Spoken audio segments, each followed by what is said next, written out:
5 organisasi profesi medis dan kesehatan baik dokter, perawat, hingga bidan hari ini kembali menggelar aksi Damai Jilid 2 untuk menolak pembahasan RUU Kesehatan Omnibus Law. Sebelumnya pada bulan Mei, aksi protes ini telah dilakukan lantaran pembahasan RUU Kesehatan dinilai tidak transparan dan minim partisipasi publik. Untuk membahas hal ini lebih dalam, kami sudah terhubung melalui sambungan Zoom dengan juru bicara Ikatan Dokter Indonesia, Dr. Beni Satria, dan juga Wakil Ketua Komisi 9 DPR RI, Melki Lakalena. Selamat siang, Bapak-Bapak.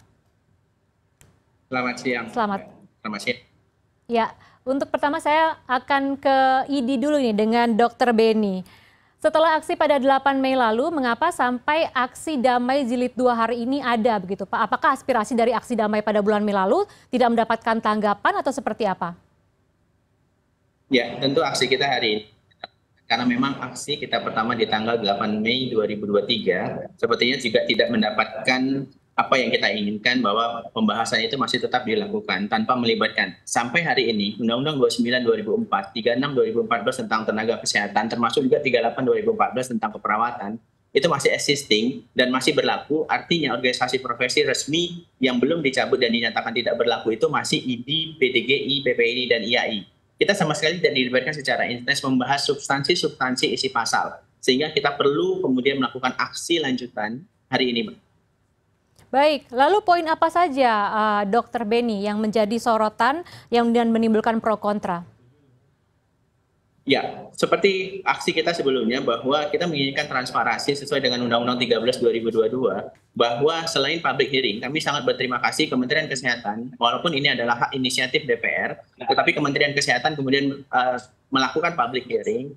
Dan ingat, hak kita bukan hanya public hearing, tetapi adalah untuk dipertimbangkan pendapat kita, termasuk juga untuk mendapatkan penjelasan atas pertimbangan pendapat kita yang seandainya itu diterima atau tidak diterima.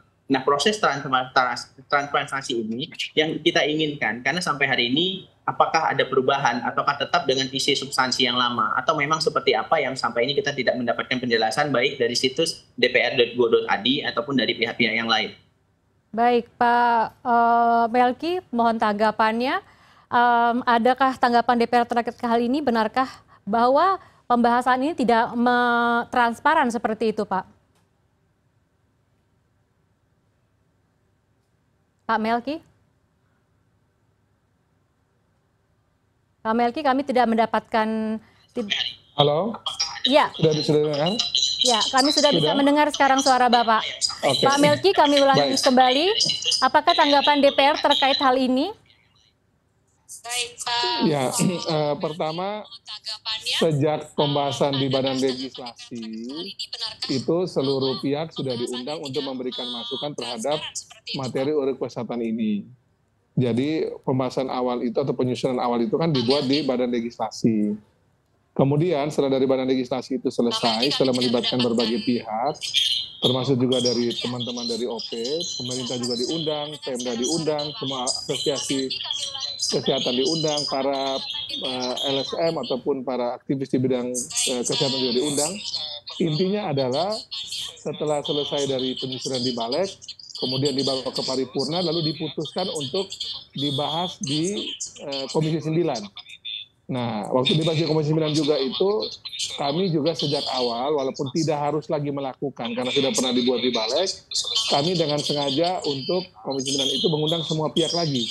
Saya hitung itu ada 40 lebih institusi yang kami undang, termasuk juga teman-teman OP untuk mendengarkan masukan terkait dengan baik penyusunan awal oleh DPR RI maupun juga DIM pemerintah yang sudah disiapkan. Tentu masukan dari teman-teman semua ini kita jadikan sebagai bahan untuk kami bahas dengan teman-teman di pemerintah. Dalam pembahasan dengan pemerintah juga, walaupun sementara berjalan pembahasan, kami juga masih sempat lagi melaksanakan lagi konsultasi publik kedua, dan mengundang lagi ada belasan organisasi yang termasuk juga teman-teman dari OP yang hadir. Jadi dari OP yang hari ini turun di lapangan ada 5 organisasi tersebut, ID, IAI, dan teman-teman yang lain ini, sudah 2 kali diterima oleh Komisi 9 secara resmi melalui konsultasi publik yang melibatkan berbagai pihak. Termasuk juga secara informal, saya pernah menerima juga teman-teman dari pengurus asosiasi ya, pengurus asosiasi dari berbagai organisasi yang tadi demo ini juga sebagian sudah pernah ketemu kami di ruangan, juga dengan teman-teman pimpinan komisi ataupun dari pimpinan fraksi yang lain ataupun anggota panja. Jadi sebenarnya secara resmi sudah, informal sudah, dan bukan cuma OP ya. Kami menerima juga petani tembakau misalnya yang juga sedih bagaimana dengan nasib mereka punya pekerjaan. Kami juga menerima teman-teman dari asosiasi rumah sakit, dari teman-teman Pemda, dari berbagai pihak lah yang kita terima untuk memberikan masukan, sehingga sampai dan hari ini pun pembahasan RUU lagi berjalan saat ini. Kami lagi juga membahas RUU kesehatan.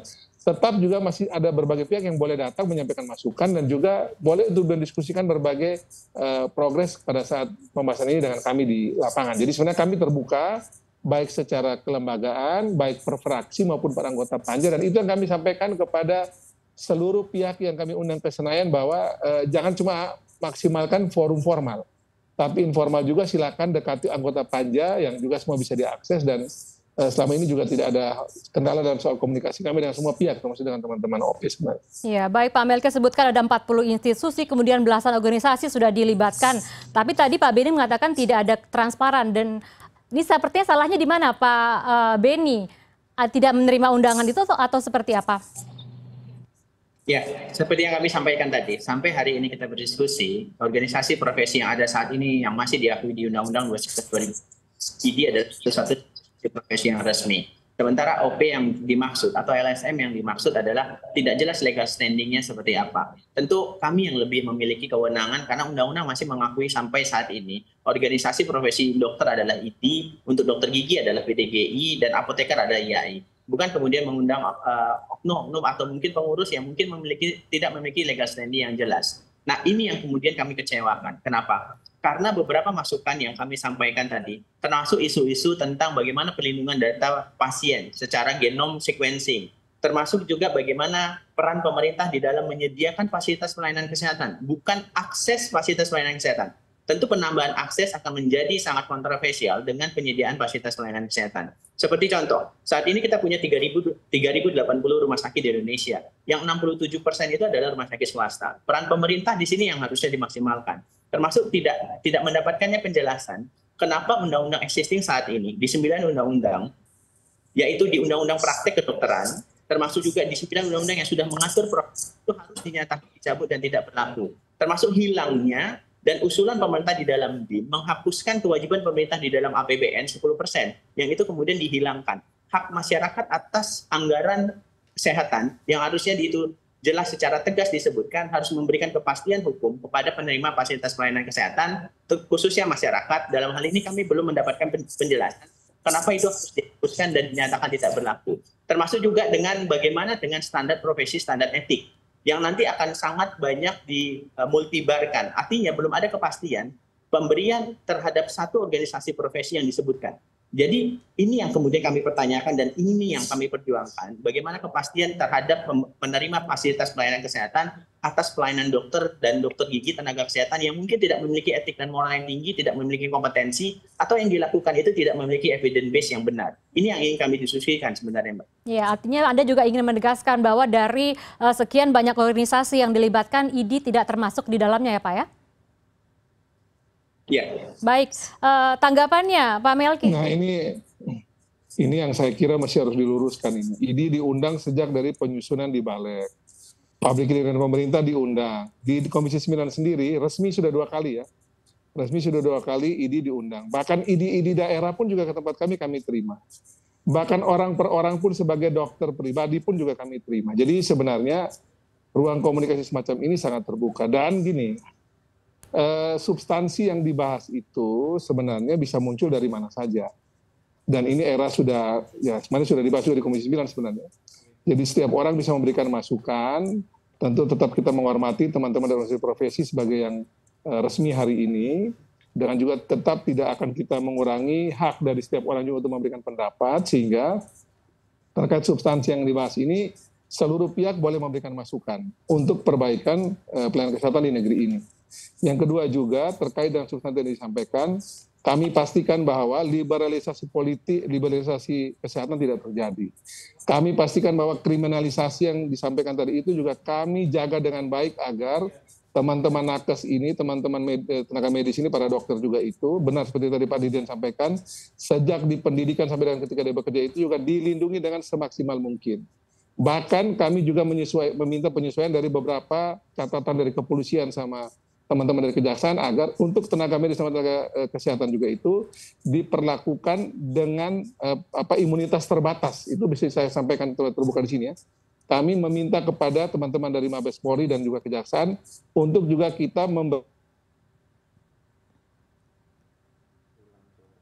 Pak Melki?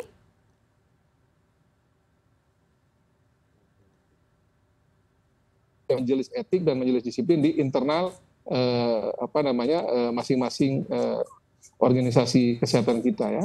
Termasuk juga misalnya memastikan bahwa pelayanan publik bagi tenaga kesehatan kita untuk aspek kesehatan ini berjalan, baik itu penyediaan sarana kesehatan, akses terusnya itu juga dipastikan juga itu kita buka dengan baik. Jadi sebenarnya saya juga cenderung merasa sayang sekali kenapa framing yang berkembang di luar ini, yang disampaikan oleh teman-teman di luar di demonstrasi ini sebenarnya, hal yang juga kita bahas di dalam sendiri juga menjawab yang juga sementara dibahas di luar, yang sebenarnya kalau teman-teman juga mengikuti dengan baik, rajin berdiskusi dengan teman-teman panja, sebenarnya yang disampaikan di luar itu sudah dibahas dan diputuskan untuk kita laksanakan antara pemerintah dan DPR RI. Jadi semua yang tadi disampaikan tadi itu saya pastikan semua sudah dibahas dan diputuskan untuk menjadi bagian dari Undang-Undang Kesehatan ini.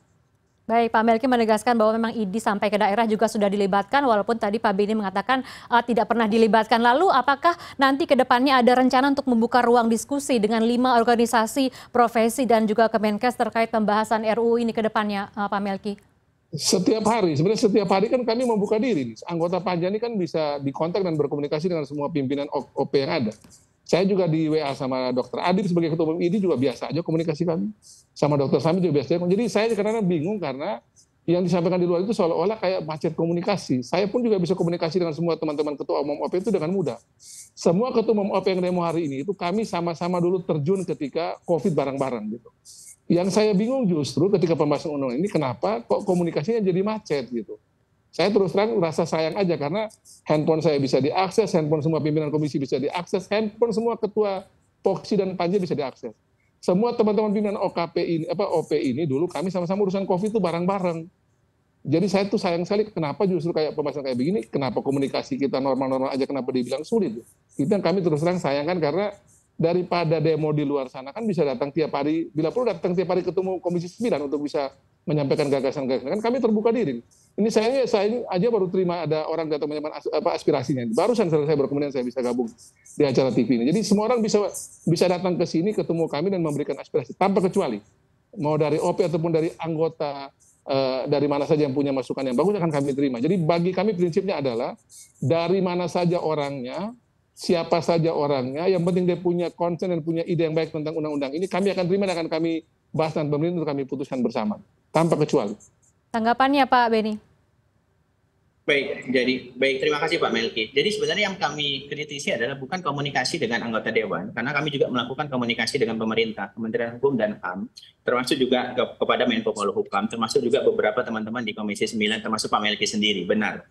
Jadi bukan persoalan komunikasi yang kami persoalkan dalam hal ini. Tetapi adalah apa yang kita komunikasikan atau yang pernah kami sampaikan, termasuk juga ke beberapa pemerintah dan anggota komisi yang lain, apakah semua masukan itu, saran itu, pertimbangan itu benar-benar sudah dipertimbangkan. Hanya ini. Kemudian itu yang tidak mendapatkan penjelasan dan konfirmasi apapun. Dan ini yang kami nantikan bersama-sama. Apakah memang ada perubahan atau tetap dengan substansi yang ada, atau memang ada penambahan pasal atau ada pengurangan pasal atau perubahan atas pasal-pasal yang saat ini mungkin berubah atau mungkin sudah akan disahkan, karena kami banyak mendengar informasi baik dari internal bahwa akan segera disahkannya rancangan undang-undang ini dengan mencabut 9 undang-undang, merevisi 13 undang-undang. Bukan persoalan komunikasi, tetapi adalah apa yang kita komunikasikan tadi benar-benar itu sudah diakomodasi, termasuk juga sudah diterima, dan kami terima kasih kalau memang itu semuanya sudah dimasukkan di dalam draft RUU ini. Mungkin demikian, Mbak. Ya, baik. Ini berarti dari ID sendiri? Yang perlu kami luruskan begini. Tidak ada satupun pihak yang ketika menyampaikan gagasan dia itu akan otomatis diterima. DPR RI saja juga itu, bahan kami yang sudah melibatkan sekian fraksi juga itu, pemerintah pun bisa tolak. Demikian pula sebaliknya gitu.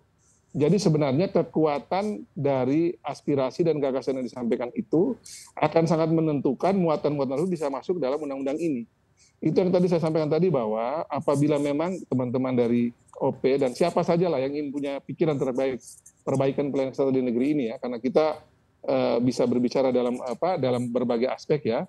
Jadi apabila kita memang akan punya spirit yang sama, mestinya tetap datang saja kepada Komisi 9 ataupun kepada pemerintah, diskusikan tentang bahan ini, dan kami pastikan bahwa semua yang akan ditanyakan itu bisa kita diskusikan dengan terbuka dan apa adanya. Baik, Pak Melki. Karena begini ya. Pak Melki. Karena begini. Pembahasan ini masih dinamis dan belum final, sehingga nanti perkembangan-perkembangan itu akan bisa diperoleh apabila kita rajin komunikasi untuk datang ke sini untuk kita diskusikan dengan teman-teman Panja dan dengan pemerintah. Ya, Pak Melki, aksi yang dilakukan hari ini dari pihak 5 organisasi ini adalah kapan pengesahannya begitu ya? Apakah DPR sudah punya timeline waktu kapan pengesahan RUU tentang kesehatan ini? Yang pasti kami tidak mempunyai batas waktu. Kami Baik. bahas sesuai dengan perkembangan pembahasan yang ada, bisa bulan Juni, bisa bulan Juli, tergantung pada materi pembahasan yang kami bahas ini. Jadi pokoknya materi pembahasannya kalau sudah selesai, berarti kita bisa putuskan segera. Kalau masih ada pembahasan lagi tambahan, bisa mungkin putus mungkin bulan Juli gitu. Tapi bisa juga bulan ini, bisa bulan Juli. Apakah akan disahkan pada Kamis 8 Juni besok, Pak Melki? Nah, tinggal tanyakan pada yang memberikan catatan tersebut. Kalau saya lihat sih kayaknya nggak mungkin Kamis deh. Pembahasannya masih berjalan. Tidak mungkin Kamis? Ya, karena pembahasan masih berjalan. Besok masih dibahas lagi, mungkin lusa masih bahas lagi, Kamis mungkin kami masih bahas lagi. Jadi rasanya Kamis ini nggak mungkin lah. Waktunya masih nggak keburu. Baik, Pak Melki. Saya ke Pak Beni.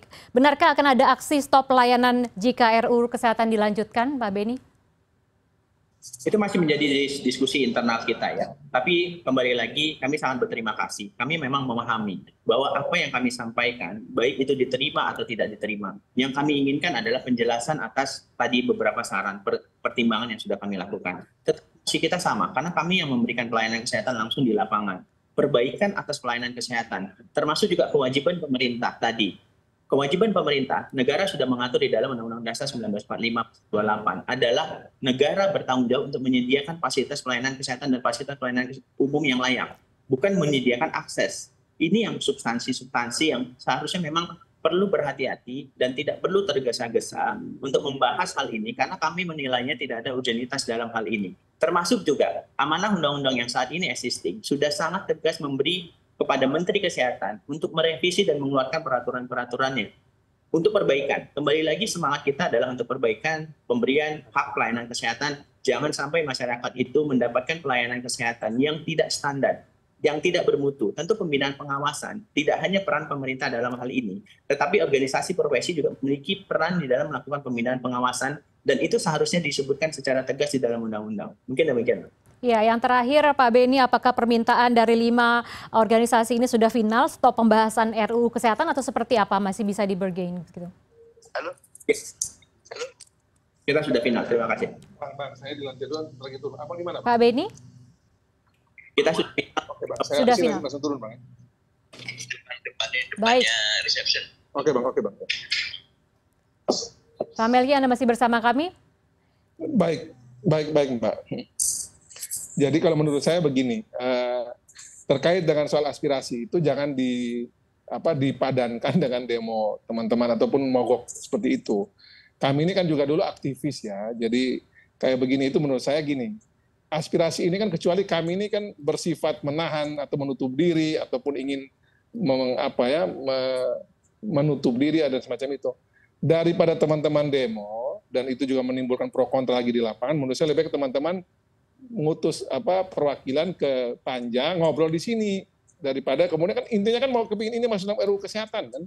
Jadi kirim aja delegasi ke Komisi 9 ke Panja, kami pasti akan menjawab untuk kita terima lagi terbatas misalnya, daripada teman-teman demo dan malah membuat akhirnya image tenaga kesehatan dan tenaga medis yang diwakili oleh teman-teman OP jadinya kurang bagus di lapangan. Ini saya kan mantan pendemo juga, jadi saya mau menghindarkan bahwa daripada teman-teman saya ini adik-adik saya yang bagus-bagus ini membuat energi yang keliru di lapangan, lebih baik ketemu Komisi 9 dan Panja pemerintah kita diskusi mana-mana lagi yang masih kurang, karena tadi yang disampaikan tadi itu rasanya sudah kita masukkan semua di RUU Kesehatan deh.